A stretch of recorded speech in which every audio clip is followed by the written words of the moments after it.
what is this 72-hour garbage you're talking about? Yeah, I'm still in withdrawal. This was a conversation opener that I had on a follow-up phone call on a Sunday to a smoking clinic participant who was supposed to have quit smoking on a Tuesday session, as everybody in the group did. Well, it turned out that she didn't quit on the Tuesday night. She had a couple of cigarettes before she came into the meeting on the Wednesday. How I happened to let her stay in the clinic, I don't recall. This was back in 1986, and I don't recall the detail here. But she had promised she would throw out her cigarettes at that point, and she stayed in through the rest of the first week sessions. So when I'm talking to her on the Sunday, and she knew she was having a hard time on Saturday, but she understood that. It's because she took a couple of cigarettes. I made that very clear. But now Sunday she should have eased up, and yes, she should have. If she had stopped smoking on that, the last cigarette would have been on Wednesday sometime. She should have been easing up by Sunday. But somehow during the conversation, I found out she was still using Nicorette gum. I think before she came in, she had said she'd been using Nicorette gum, and I think when I told her to get rid of the cigarettes, I told her to get rid of the gum too. And she told me she got rid of the cigarettes, and I guess I never asked about the gum. She was still taking a few sticks of gum a day. And when I found out, I pointed out to her, it's like, you're still in withdrawal. You're still taking this gum. And she was just furious about this because she's saying, no, I'm not in withdrawal. I'm not smoking anymore. And she couldn't seem to understand this concept here. She comes to the clinic on the Monday, which I had told her not to do, because once somebody smokes, and I know they're smoking or using, and she was using nicotine gum, they're not supposed to be there. But she showed up anyway.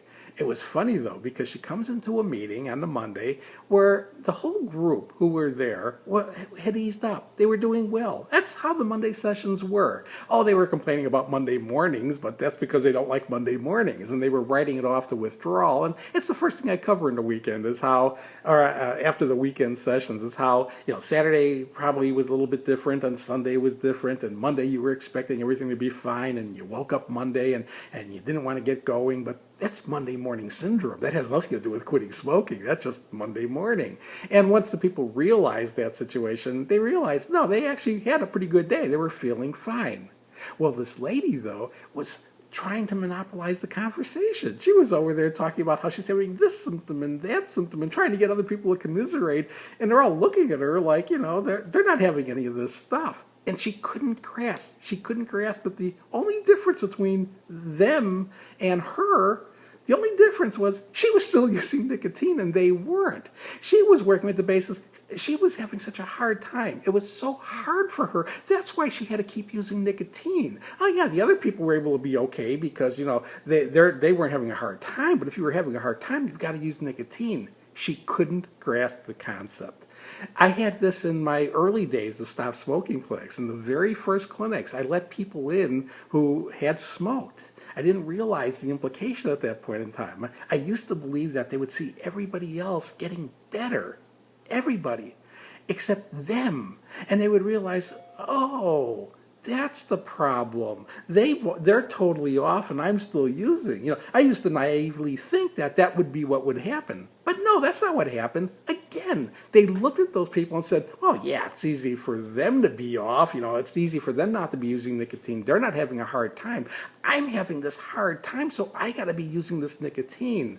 That's where I got to a point that I finally just stopped having them there. Because while they were torturing themselves, they were basically dragging the group into conversations that were totally irrelevant to them. They were beyond it.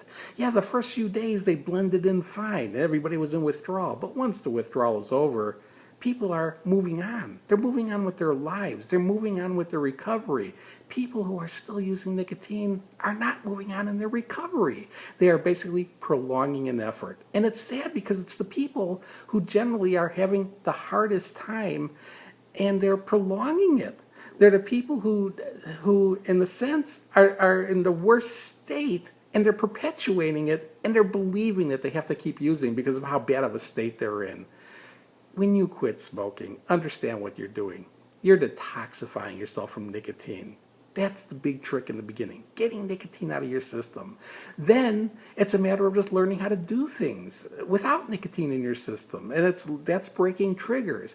But this will get easier and easier over time as long as you don't have the physiological demand that nicotine is going to consistently demand of you. Every time you administer nicotine, you're starting the process, in a sense, over. You're back to square one. If you want to quit smoking, stop smoking. Get rid of your cigarettes. Get rid of your nicotine. Get rid of all nicotine sources of any kind. And then get it out of your system. Get over that 3-day period. It's not garbage. You get through that 3 days physically. It will start these up, and you will learn more and more things as time goes on. You'll break more and more triggers. Not smoking will become the habit. The addiction will be arrested.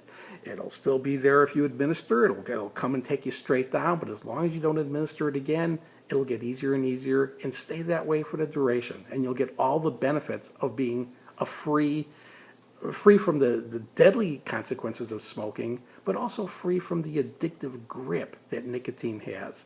To keep that quit going, then it's a matter of just not administering nicotine from any source, and of course from cigarettes. It's a matter of understanding to just never take another puff.